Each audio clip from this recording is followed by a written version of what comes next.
अस्सलातु वस्सलामु अलैका या सय्यदी या रसूल अल्लाह, अस्सलातु वस्सलामु अलैका या सय्यदी या हबीब अल्लाह।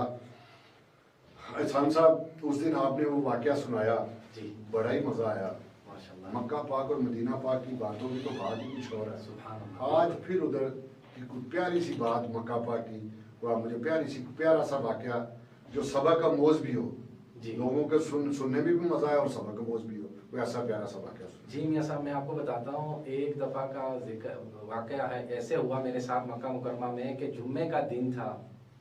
जुम्मा नमाज पढ़ने के लिए काफ़ी लोग मक्का मुकरमा में हरम में आते हैं, बहुत ज़्यादा रश होता है। जुम्मे को बहुत ज़्यादा अगर 7 दिन देखे जाएँ तो जुम्मे के दिन बहुत ज़्यादा हरम में रश होता है जुम्मा नमाज के लिए।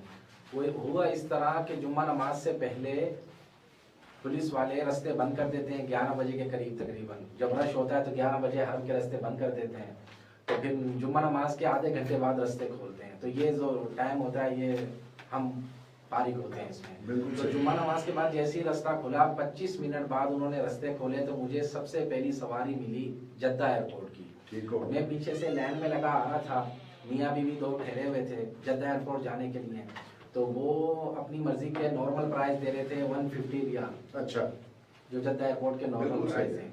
लेकिन जुम्मे के दिन रश होता है तो जुम्मे के दिन आराम से 200 रियाल भी खुशी से लोग दे देते हैं। बिल्कुल इसी तरह। तो वो टैक्सी वाले उनसे 200 रियाल मांग रहे थे जद्दा एयरपोर्ट पहुंचाने के, क्योंकि रश था, टाइम लगता है काफी हरम के पास से जाने के लिए। सुभान अल्लाह। हुआ ऐसे, जब सब इनकार करते जा रहे थे उन्हें, जब मैं भी लाइन में ही था टैक्सियों की, जब मेरा नंबर आया तो मैंने उनसे कहा कि 200 रियाल। उन्होंने कहा नहीं, हम 150 रियाल में हमेशा जाते हैं और आज भी हम 150 रियाल में ही जाएंगे। तो मैंने कहा जुम्मा नमाज के बाद मुझे पहली सवारी मिली है तो मैं इसे बिठा लेता हूँ, जो अल्लाह ताला दे रहे हैं अल्हम्दुलिल्लाह, इसी में सबर शुक्र है। मैंने मियाँ साहब वो सवारी बिठा ली। मैंने कहा जल्दी बैठो।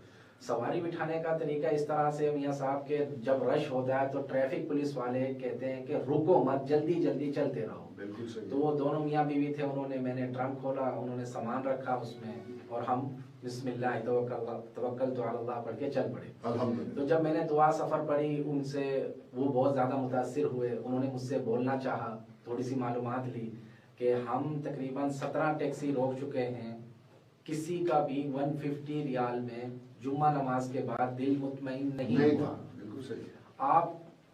आपने 200 मांगे, हमने आपको 150 कहे, आपका दिल कैसे मुतमईन हुआ? अच्छा, मैंने उनसे ये कहा कि मैं जुम्मा नमाज पढ़ के निकला हूँ, अभी मैं दुरूद शरीफ पढ़ रहा था, तो जैसे ही मुझे आप पहली सवारी मिली हो तो मैंने कहा कि जो अल्लाह ताला के दे रहे हैं इसी में बिस्मिल्लाह करते हैं और आगे बढ़ते हैं इंशाल्लाह।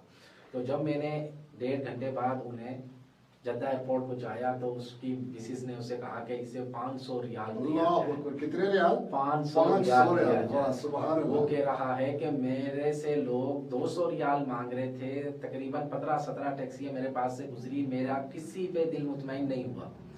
आपने 200 मांगे, मैंने आपको 150 कहा। जब आपने कहा कि बैठ जाओ गाड़ी में बिस्मिल्लाह करके, तो मुझे जब भी आपकी बात अच्छी लगी कि आपने बिस्मिल्लाह करके गाड़ी में बिठाया, इसमें बरकत थी, इसमें खैर थी। उन्होंने मुझे अपनी खुशी से 500 रियाल दिए जब मैंने उन्हें जद्दा एयरपोर्ट पहुंचाया। ये है मेरे रब करीम का फैसला और मामला। अब देखे ना जी, 200 रियाल तो वो देने के लिए तैयार नहीं है जी। इतनी देर से खड़े हैं, सामान उनके हाथ में है, वो 200 रियाल नहीं दे रहे थे। वाह मेरे मालिक, तेरी शान। सुभान अल्लाह। कि 150 रियाल उससे ज्यादा देने के लिए तैयार नहीं वो जी। आपको 150 रियाल के साथ 500 रियाल भी दे दिया। सुभान अल्लाह। ये है मेरे मालिक का निजाम। जब वो देता है ना तो फिर कैसे देता है। असल इसमें सबसे जो मजे की बात है ना, जो सबसे अच्छी बात है, वो इंसान की नीयत है जी।